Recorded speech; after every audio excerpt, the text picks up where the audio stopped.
Ano sira, sir? Hindi na umi-start eh. Pag gumahandal, namamatay na eh. Ayaw mag-start? Oo, yung battery operated kasi siya eh. Saan ka pa ba uwi? Biliran. Bilibiran?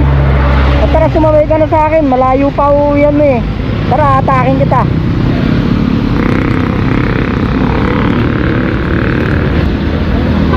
Nakakabala ako.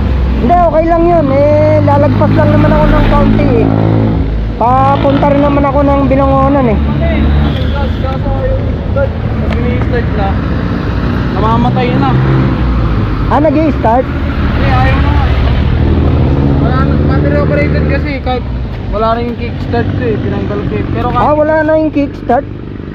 Pero kahit kasi kickstart yan, namamatay pa rin kapag ano na eh. Na-discarga kasi yung baterya eh, siguro sira na yung rectifier. Na-discarga? Pero, na-discarga yun dahil kaya i-start? O talagang... Hindi, abang umaandar eh. Ha? Namatay. Abang umaandar. Habang umaandar? Bumugak siya, tapos nakala ko wala nang gas. Oh, pero may gas. May gas kasi yung dirito yung meter ang haba eh.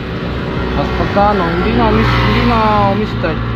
Di nung sinubukan ko kadyutin nung nagpatulak ako. Oh. Segunda, tapos maya nung konti lang agwat, namatay na rin siya. Namatay din. Gustuin ko sanang gawin, ang kaso umuulan. Hindi rin natin magagawa. Ang gagawin na lang natin, atake na lang kita pauwi sa inyo. Saan ka sa Bilibiran? Sa Elementary? O Santo Niño, pataas? Hindi, kahit doon na lang sa elementary, okay na yung boss. Pero saan ka ba? Doon ako sa may pataas. Pataas, Santo Niño. Naku, mahirap itaas yun. Hindi, kung... Pag itutulak yun, dun sa may bukana, matarik yun. Pag doon na kasi, pwede, kukuha ng kitang motor. Saan ka banda ron? Sa may sa may court? Sa taas? Makatake na lang kita. Okay, okay lang. Anong biyahe mo, boss? Pauwi na ako ng Binangonan eh.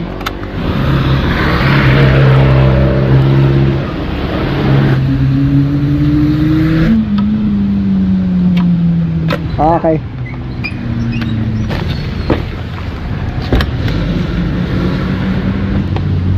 Wala ka ng ilaw, di ba? Wala na. Lalagyan natin sa likod.